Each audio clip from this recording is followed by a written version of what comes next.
जय हिंद जय भारत। मैं रागनी सिंह यूपी जौनपुर से झांसी की रानी पार्ट 4 भाग 4 लेकर मैं आ गई हूँ आप लोगों के सामने। युद्ध के काले बादल और सर ह्यूरोज का आगमन। मार्च 1858 की शुरुआत में ब्रिटिश सेना के सबसे क्रूर और अनुभवी जनरलों में से एक सर ह्यूरोज एक विशाल और आधुनिक हथियारों से लैस सेना लेकर झांसी की तरफ बढ़ा। उसके पास सिर्फ एक आदेश था, झांसी पर कब्जा करो और रानी को जीवित या मृत पकड़ लो। ह्यूरोज को लगा था कि एक महिला की अगुवाई वाली सेना कुछ ही घंटों में घुटने टेक देगी, लेकिन वह बात गलत निकली। रानी लक्ष्मीबाई को पहले से ही हमले का आभास था। उन्होंने महीनों पहले से ही झांसी की किलेबंदी मजबूत कर दी थी। किले की बुर्जों पर भारी तोपें तैनात थी, जिनके नाम ही दुश्मनों के दिल में खौफ पैदा करने के लिए काफी थे। कड़क बिजली, भवानी, शंकर, घन गर्जना। रानी ने अपनी सेना में केवल पुरुषों को ही नहीं, बल्कि महिलाओं को भी एक दुर्गा दल नाम की रेजिमेंट बनाई थी, जिसका नेतृत्व उनकी हमशक्ल और परम मित्र झलकारी बाई कर रही थी।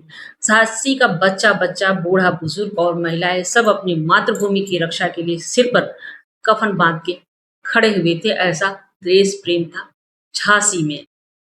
झांसी की रानी पार्ट 4 में दूसरे अध्याय पर शुरुआत जब होती है, तो यहाँ पर झांसी का घेराव और तोपों की गूंज को हम जान सकते हैं। 21 मार्च 1858 को सर ह्यूरोज की सेना ने झांसी के किले को चारों तरफ से घेर लिया। ह्यूरोज ने रानी को आत्मसमर्पण करने का संदेश भेजा। रानी का सीधा और साफ जवाब था, हम स्वतंत्र हैं और हम लड़ेंगे। अगर जीते तो राज करेंगे, वरना युद्ध भूमि में, रणभूमि में वीर गति को हम प्राप्त हो जाएंगे। झांसी की रानी का ऐसा जवाब सुनकर हम भारतीयों की कलेजे को कितनी ठंडक और कितना देशभक्ति अंदर से जागृत होती है हमारे हृदय में। अंग्रेजों की भारी तोपों ने किले की दीवारों पर गोले बरसाने शुरू किए, लेकिन झांसी के तोपची, जिनमें गुलाम गौस खान और खुदा बख्श जैसे वफादार शामिल थे, ब्रिटिश सेना के छक्के छुड़ा दिए। अंग्रेजों की तोपें जहां से गोला दागती, झांसी के तोपची अपनी कड़क बिजली से उस तोप को वहीं पर उड़ा देते थे। यह युद्ध सिर्फ सैनिकों का युद्ध नहीं था। जब अंग्रेजों के गोले से किले की दीवारें टूटी, तो झांसी की आम जनता और महिलाएं रात के अंधेरे में अपनी जान को जोखिम में डालकर उन दीवारों की मरम्मत करती थी, ताकि अगले दिन अंग्रेज अंदर न घुस पाए। यह देखकर सर ह्यूरोज भी काफी हैरान था। वह किसी सेना से नहीं, बल्कि पूरी झांसी की आत्मा से लड़ रहा था। ऐसा सोचने पर वो मजबूर हो गया। तात्या टोपे की एंट्री होती है तीसरे अध्याय में, भाग 4 में। युद्ध लगातार कई दिनों तक चलता रहा। झांसी के पास संसाधन कम हो रहे थे और बारूद भी खत्म होने की कगार पर थे। झांसी की रानी पार्ट 4 में चौथा अध्याय जुड़ता है, तात्या टोपे की एंट्री और बदकिस्मती। युद्ध लगातार कई दिनों तक चलता रहा। झांसी के पास संसाधन कम हो रहे थे और बारूद खत्म होने की कगार पर थे। ऐसे में रानी लक्ष्मीबाई ने अपने मित्र और महान सेनानायक तात्या टोपे को संदेश भेजा।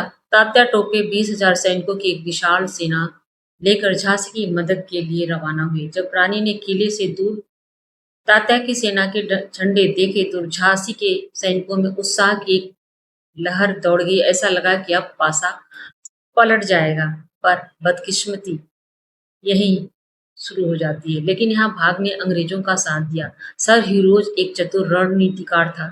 उसने अपनी सेना के दो टुकड़े किए हुए थे, एक झांसी के घेराव पर लगाया और दूसरा तात्या टोपे की सेना से भिड़ गया। बेतवा नदी के तट पर भीषण युद्ध हुआ। तात्या टोपे के वीर सैनिक थे, लेकिन अंग्रेजों के पास आधुनिक बंदूकें और अनुशासित रणनीति थी। दुर्भाग्य से तात्या टोपे की सेना यह युद्ध हार गई और उन्हें पीछे हटना पड़ा। झांसी फिर से अकेली हो गई, लेकिन रानी का हौसला अभी भी डिगा हुआ नहीं था। चौथा अध्याय शुरू होता है, अपनों का विश्वासघात और किले का पतन।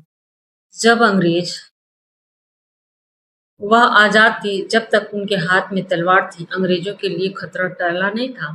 कालपी पहुंचकर उन्होंने आगामी युद्ध की नींव रखी, जिसके बारे में हम अगले और अंतिम भाग पार्ट 5 में बात करेंगे। झांसी का युद्ध हमें यह सिखाता है कि जब बात मातृभूमि की आए, आन बान और शान की हो, तो संख्या बल मायने नहीं रखता। सिर्फ साहस और कभी न झुकने वाला संकल्प। बुंदेलो हर बोलो की मुंह हमने सुनी कहानी थी, खूब लड़ी मर्दानी वो तो झांसी वाली रानी थी। ऐसा हमारा झांसी की रानी का जीवन परिचय। और आप लोगों को ये वीडियो अच्छा लगे तो प्लीज़ लाइक, शेयर और कमेंट कीजिएगा।